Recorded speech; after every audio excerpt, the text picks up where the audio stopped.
All of you. हमने जो chapter था sexual reproduction in flowering plants वो हम पूरे तरह से उसको पढ़ चुके हैं। आज हम कुछ प्रैक्टिस ऑफ सीड सोइंग और जर्मिनेशन, क्योंकि हम थ्योरी तो पढ़ लेते हैं लेकिन एक्चुअली में हमें पूरी तरह से पता नहीं होता है कि किस तरह से फ्लावरिंग प्लांट्स में अल्टरनेशन ऑफ जनरेशन होता है। क्योंकि बेसिकली जो सारी चीज़ें हैं, जो सारी फसलें हैं, सारा जो फ्रूट है, सारी सब्जी हैं, वो हमें इन्हीं फ्लावरिंग प्लांट से ज़्यादातर मिलती हैं। लेकिन हमें इनके प्रैक्टिकल इनका एग्जामिनेशन करना होता है। हमें पता नहीं होता कि किस तरह से सीड का जर्मिनेशन होता है और सीड, सॉयल, वाटर और एयर का क्या कॉम्बिनेशन है आपस में, जिससे ये पूरे प्लांट को ग्रो कराते हैं। तो आज हम आपको कुछ छोटे छोटे सैपलिंग, ये कुकुमिस ककड़ी, कुकुमिस मेलो, ये गढ़वाल क्षेत्र में ये पाई जाती है। ये एक कुकुमिस स्पीसीज है, कुकुरबिटेसी फैमिली का मेंबर है। इसके सीड, ककड़ी इसको जनरली बोला जाता है, इसकी सीड हमने कुछ दिन पहले ज़मीन में बोए थे। आज ये सैपलिंग की फॉर्म में छोटे छोटे प्लांट्स, ये सैपलिंग हमारे पास आ चुके हैं। इनमें दो दो लीफ हैं। अब इनको धूप मिलेगी तो फोटोसिंथेसिस के लिए चार इसलिए लगा रखे हैं कि कुछ समय बाद हो सकता है कि किसी को कोई कीड़ा या कोई इन्वेजिव या कोई इनको खा न ले, इसलिए ये चार में से कम एक दो तो हमारे पास ज़िंदा रहेंगे। उसके बाद इनके लिए ये जो इनका जो आगे बढ़ेगा, ग्रोथ होगी, इसके सहारे ये ग्रोथ करके आगे बढ़ सकती है। तो ये तो बाद की प्रोसेस है। लेकिन हमारे पास ये सीड हैं, ये कुकुरबिटेसी है। मई और जून में इनकी बोई जाती हैं जब बरसात होने वाली होती है, और जुलाई अगस्त सितंबर तक ये पूरी तरह से हमको फसल दे देते हैं। ये सब्जियां इनसे होती हैं। ये जनरली कद्दू का बीज है, ये भी कुकुरबिटा। और लौकी है, ये लौकी का बीज है, सॉरी, ये लौकी का बीज है। ये कद्दू का बीज है, हमारे पास ककड़ी का बीज है। ये तीन बीज हैं, तीनों कुकुरबिटेसी। आपको पता है कि कुकुरबिटेसी में मेल और फीमेल फ्लावर एक ही प्लांट में होते हैं। मीन्स जो स्पीसीज है वो मोनोशियस होती है, बट एक ही प्लांट में अलग अलग मेल और फीमेल फ्लावर, यूनिसेक्सुअल फ्लावर इसमें पाए जाते हैं। तो जो फीमेल फ्लावर होगा उस पे ही जो है सब्जी लगती है, हमारा फ्रूट लगता है। जिटोनोगेमी इसमें पाई जाती है। हमने जिटोनोगेमी का स्टडी किया था। जिटोनोगेमी मीन्स जब इस प्लांट में मेल और फीमेल फ्लावर आएगा तो मेल फ्लावर से फीमेल फ्लावर की ओर पॉलन ग्रेन्स जाएंगे उसी प्लांट में। तो आज हम कुछ प्रैक्टिस करते हैं कि किस तरह से जो हमारा ये सॉयल है, हमने थोड़ा दूर, क्योंकि हमें हो सकता है कि गर्मी जो पीक सीजन पे होगी तो वो प्लांट्स अभी ख़त्म हो सकते हैं, कि उनको ताकि कंजर्व रहे हमारी स्पीसीज, ये ख़त्म ना हो, क्योंकि इनका जो टाइम पीरियड है वो यही है।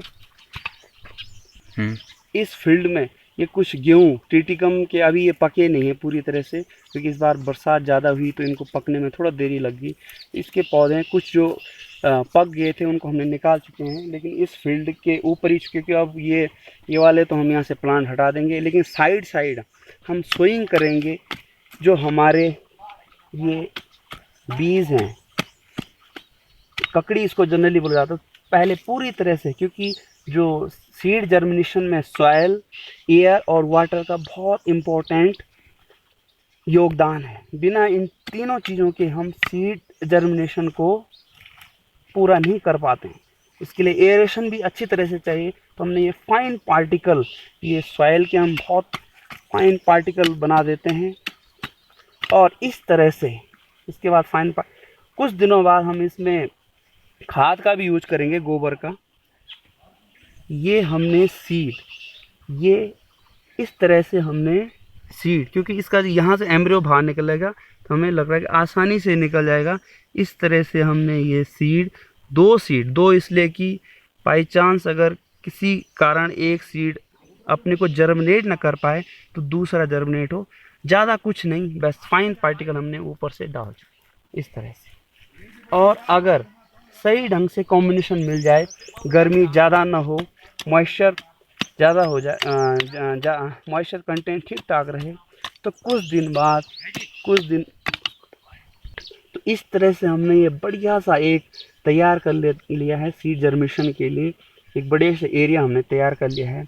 इसके जब सीड हमारा ये जर्मिनेट होके ऊपर आ जाएगा, सीड जो सैपलिंग जिस तरह से वो प्लांट आ रखे हैं, उसके बाद हम इसमें गोबर और खाद, अन्य खाद का यूज कर सकते हैं। उसके चारों तरफ से हम प्रोटेक्टिव एक वाल भी बना सकते हैं, जिससे कोई कीड़ा जो है उस सीड को ना, उस सैपलिंग को, उस प्लांट को ना खा पाए। क्योंकि जब प्लांट छोटा होता है उसमें 2-3 ही लीफ होती हैं।